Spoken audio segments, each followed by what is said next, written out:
We talked about Siri, we talked about Alexa, Google Home, if you have that. I mean, your car, all these things it's being baked into.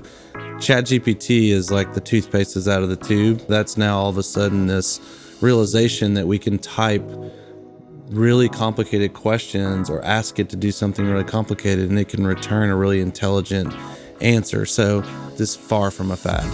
Welcome to Season 6 of Bridge the Gap, a podcast dedicated to informing, educating, and influencing the future of housing and services for seniors. Powered by sponsors Accushield, Align, Hamilton Captel, ServiceMaster, Patriot Angels, The Bridge Group Construction, and Solinity. The contributors are brought to you by Peak Senior Living and produced by Solinity Marketing. Welcome to Bridge the Gap podcast. I'm your host, Josh, and I have a special guest and friend with me today, Paul Sponcia, CEO of the IT company here in Knoxville, Tennessee. Paul and I have had a lot of good times together. I forget how we actually met. Dean Cooper. Dean Cooper, that's right. Another great IT guru here in town. That's right, that I worked with some and a good friend of ours. But we've known each other for years, and you've been a huge help to me and my family of companies on a personal level and work together. But recently, I had the opportunity to attend a webinar that your team put together. I think it was in conjunction with the University of Tennessee. Yep. And the topic was AI, and we got into the weeds of a lot of different things. And I just remember while I was listening to that and watching that and hearing all the dialogue and the questions, I thought, man, this is something that we should be talking more about in senior living. And I've seen a few shows and podcasts, newsletters, and pieces of content coming out, but it's definitely something that's piqued my interest and I know people are talking about. So you have a lot of expertise in this area and have your pulse on this topic. So thanks for joining us today. Yeah, thanks for having me. Excited. Well, let's first just kind of go high level and, as I would say, kind of AI for dummies, because I'm a dummy on this topic and feel like I'm just in kindergarten trying to figure out what I need to know and how it applies to our industry, how it applies to my businesses. So help us kind of define and get our arms around the topic of AI. How should we be looking at it? How should we be defining it?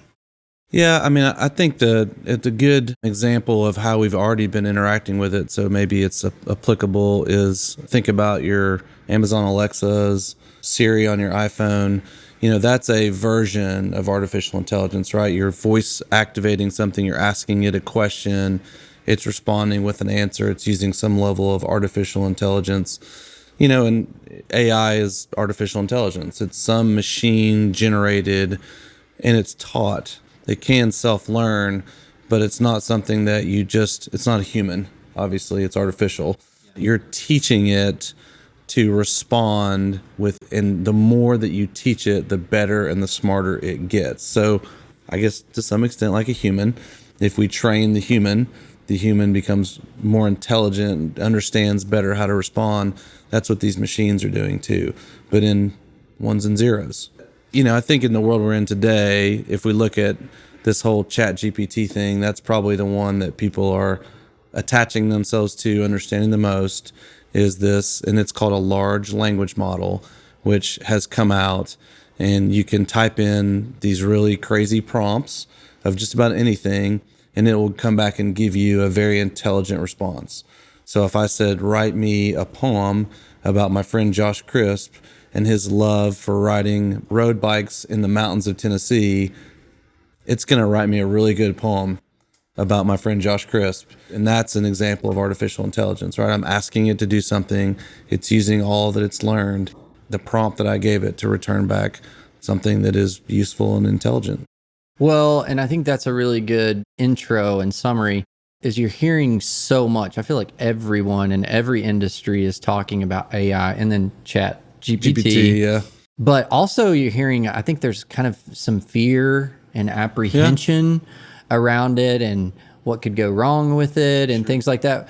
How valid is all of that? And where do you think that's really kind of coming from? Probably those of us above 45 have maybe watched War Games from back in the day with Matthew Broderick, where the the computers took over and, tried to end the world. Maybe that is realistic. I don't really know, but that's the kind of danger and fear that it becomes weaponized. So there are examples where AI has been used to write, malware, ransomware, software that can do bad things. So an example of AI where this applies to your question is the future of driving is probably autonomous. There probably will be a realistic future, maybe our grandkids or maybe our great-grandkids, there's a good possibility that it'll be autonomous. Well, the only way that works is cars that have sensors all over the place, and artificial intelligence making decisions based on all the information that it's getting to decide when to come, when to go, when to stop, when to accelerate, all this stuff. Well, that is an example of where, can you imagine if that was weaponized in a way where creating car crashes and, so we take 9/11 where humans crashed airplanes into buildings.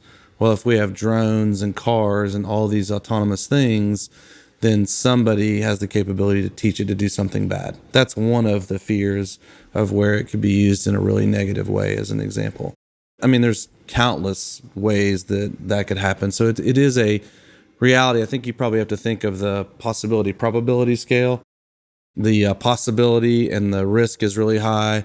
Don't know that the probability is really high yet, but as we go through these iterations of it, if we don't elicit what's called responsible AI, where we're being responsible, we're developing it in a responsible way, we're learning to use it in a responsible way, it could become very dangerous. Well, so now that we've scared everybody to death and we talked about some of the negative things, really let's talk a little bit about what is exciting to me, and that's any new opportunities to have new technology and tools and how you potentially can be on the cutting edge to help improve things. Yeah. And I'm sitting here, right now as we're talking, and I'm putting myself as a senior living professional in the seat of an administrator or a regional director, a COO that has maybe a small organization or a large organization that is already probably feeling a lot of stress around all the fast emerging technology and how to be strategic in implementing the right technology and the right systems.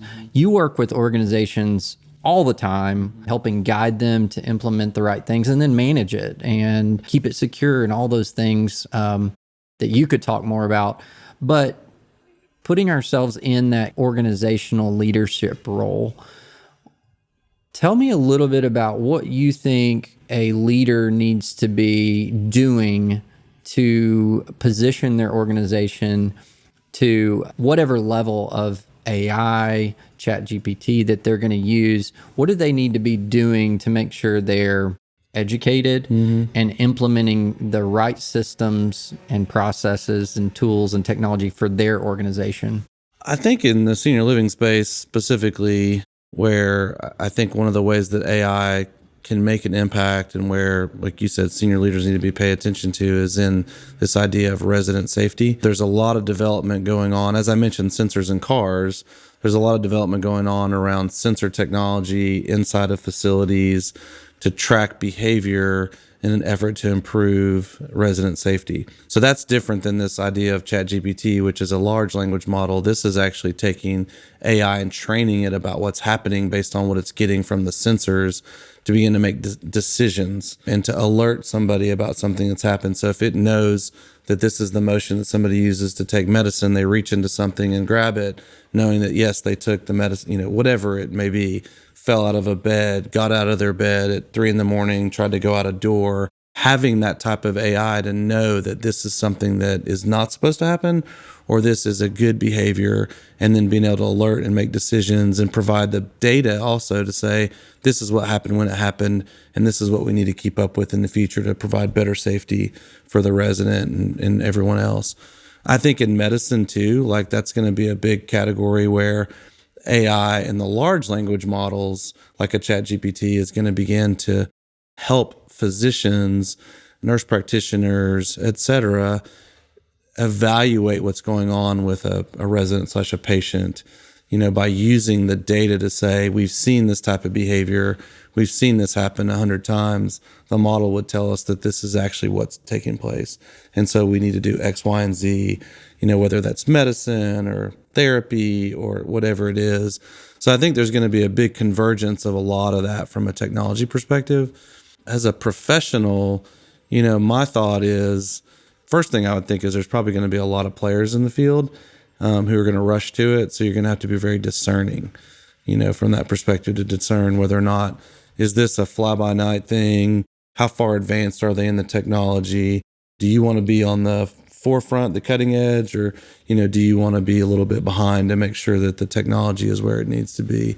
There's a lot in the marketing space where what you guys are doing on the Solinity side, and what these facilities need, where this technology is going to be able to be leveraged to provide really good data, but also to present really good information to people to understand thought leadership, facility information, et cetera, where AI is going to make a huge impact in that category. Just like I said, it could write me a poem. It can do a lot more than just write a poem. So while you're talking, I was biting my tongue because you're provoking some questions. And, when questions come to my mind, they leave just as fast.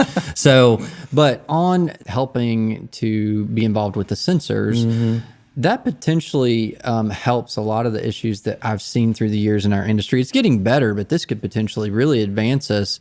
Is you've got all these technologies, right, that are collecting data and they're pushing data to the providers that are providing the hands-on care.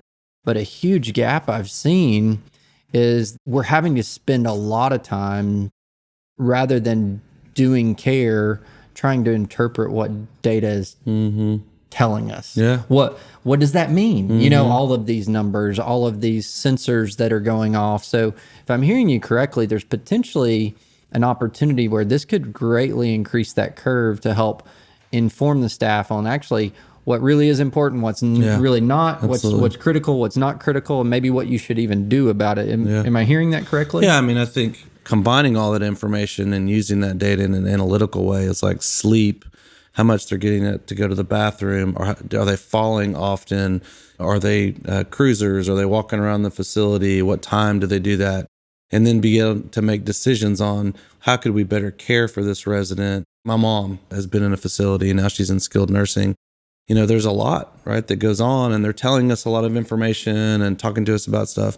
But I think a lot of the question from the other side is, well, what do we do about it? The technology and the data and the ability for AI to begin to give us interpretive information is going to change the way that care is administered in the long run. It's going to take some time because it needs the data, and it needs to be able to rely on that data and be trained what to do with it. But as it becomes more intelligent, then it'll provide better information for the folks that work there, the families, the physicians, everybody, to make better decisions to help better care for those residents. I call these communities, most of them are healthcare coordination centers. The team members, they're really coordinating every level of non-medical and medical service to those residents.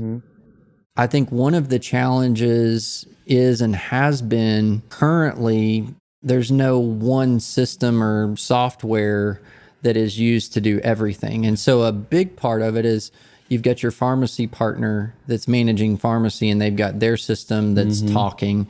You've got another system that's managing and monitoring falls, and you've got another system doing this. And it requires a lot of manpower and thought and intuition to understand what is the correlation between all these things. Do you foresee that AI is potentially the answer that helps to pull multiple systems, multiple processes, multiple caregivers, for lack of a better term, together, and technologies to actually interpret what's really going on holistically with that? Is that an opportunity there? I think the answer is the last thing you said. It's an opportunity. This has been tried so many times with the HIEs, health information exchanges, that has been very difficult for those to become successful because there's so many competing demands and systems, the integration, none of these companies work together, even though there's a common language called HL7 that they can all communicate on. It just becomes very complicated.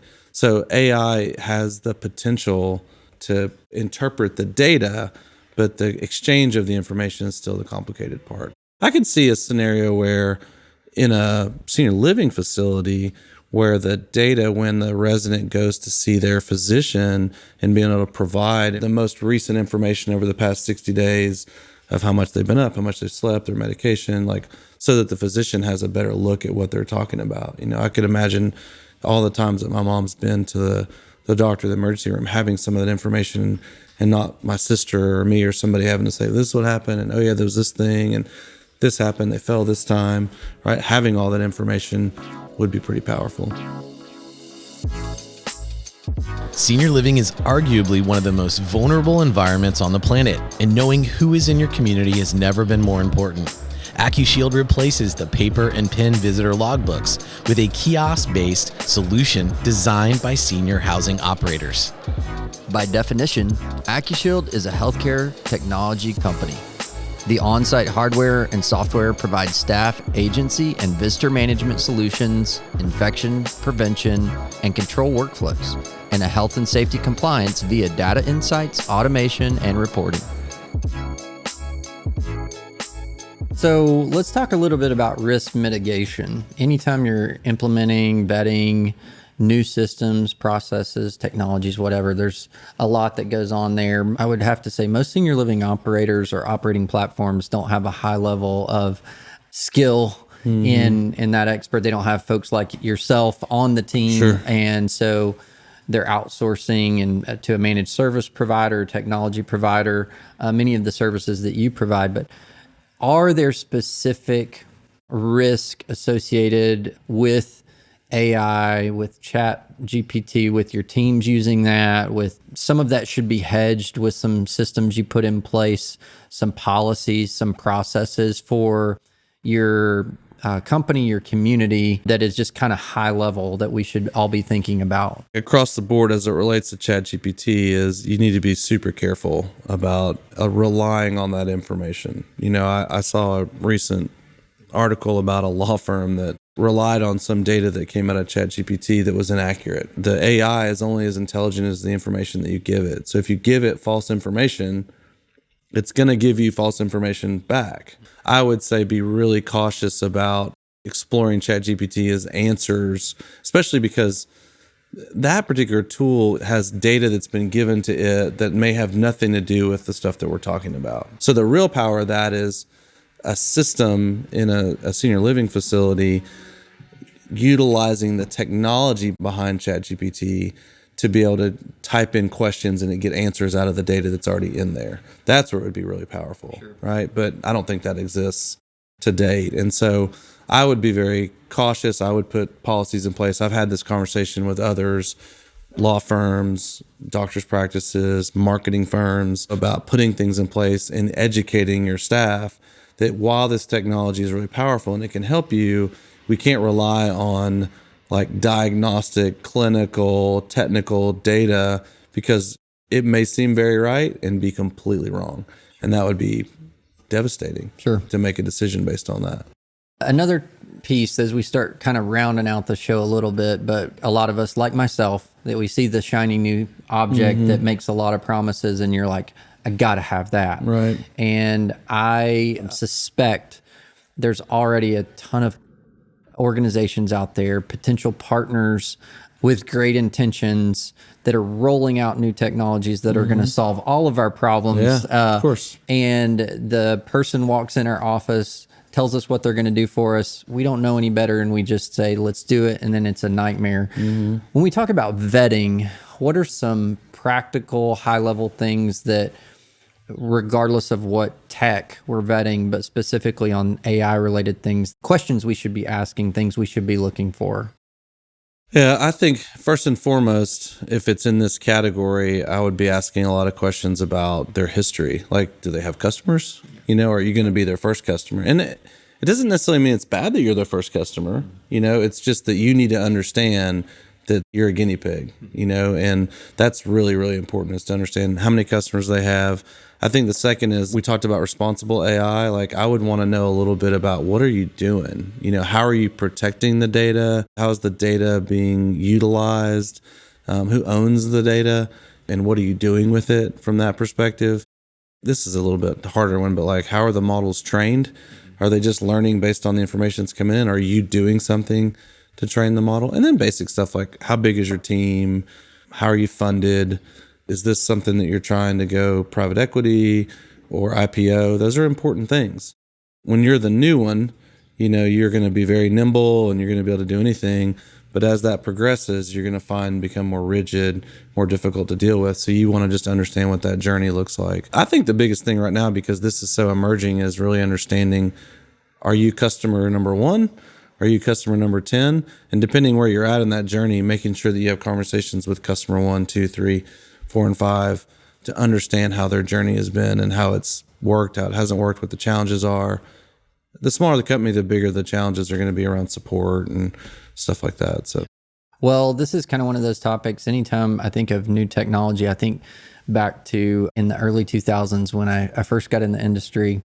And I remember, this really ages me, but I remember asking my CEO at that time as a young operator, hey, I think we should explore this thing called Facebook. Maybe we should get a Facebook page and that might help us in our marketing efforts. The quote, that social media stuff's never going to go anywhere. Yeah. And I remember we missed a great opportunity and we were way behind the 8 ball when everybody else was implementing stuff cautiously. I almost feel like that is kind of where we potentially are with this. It's going to be, I think, such a revolutionary to just the way we do life, but to everything, that we're going to really face some challenges if we don't have a plan for how we are going to adopt it. It seems to me this is not something we can say, that's just going to be a fad. What are your thoughts on that? Well, it's now baked into everything. I mean, if you look, we talked about Siri, we talked about, Alexa, Google Home, if you have that. I mean, your car, all these things it's being baked into. ChatGPT is like the toothpaste is out of the tube. That's now all of a sudden this realization that we can type really complicated questions or ask it to do something really complicated and it can return a really intelligent answer. So this is far from a fad. Yeah. Like this is, Microsoft they've made a $10 billion investment in OpenAI, which is the company that made ChatGPT. They built a huge supercomputer to run this on top of. And so when companies like Apple, Microsoft, Google are putting all their money behind something like that, you can guarantee that it's here to stay. Google is going to change the way that the Google search engine works and move towards that type of large language model for the way that you interact with the Google search engine, which is going to change the way that we search for things and the answers we get and the way marketing works. And there's no stopping it at this point. I think the question now is, how do you leverage it? And I would say, I don't know all the listeners you have, but I would really encourage the folks that are in the vendor side of the industry writing software. That is where there's a lot of potential to take the data that's in there, apply what OpenAI has done with ChatGPT to begin to have practitioners and operators leverage that data in ways they never could leverage it before. Sure. By asking it intelligent questions. Tell me how many times Ms. Sponcia has fallen in the past 90 days. It tells you, like right now with HubSpot has a thing called ChatSpot. You can ask it all these interesting questions about the data that's inside of HubSpot that is really hard to find otherwise, that it will return the answers. So I think thinking about that as a vendor would be a really powerful way for them to harness the data that they have and return it back in a meaningful way that people could act on it. Versus now, it's probably hard to act on some of that data. It's reactive in the way they act on it. Something happened, I need to go find out why that happened, versus becoming predictive or analytical in the way that they look at it. Yeah. Well, we are only scratching at today's conversation. We're going to give our listeners, our viewers, an opportunity to connect with you. And a plug for you also outside of the IT company is I got the opportunity, gosh, I don't know how long it's been. It was a year. Made for Knoxville. Made right here. Made right here, but I say made for Knoxville. We're in Knoxville, made right here. So I messed up your plug. Made right here. Yeah. So you've even got the coolest swag I still wear, but you've got your own podcast and talk about a lot of amazing stories about entrepreneurs here in East Tennessee and leaders. Appreciate all you're doing for the business world here, for our industry, and we will give our listeners the opportunity to connect with Paul and his team in our show notes. Okay. It's been awesome having you on the show. Thanks for actually being in the studio here in Knoxville. It's a rare treat. Usually me and Lucas are out on location at events, which we will be very soon at another event, a tour coming to the city near you, our listeners. Thanks for being on the show, and thanks for listening and viewing another great episode of Bridge the Gap. Thanks for having me. Thanks for listening to Bridge the Gap podcast with Josh and Lucas. Connect with the BTG Network team and use your voice to influence the industry by connecting with us at btgvoice.com.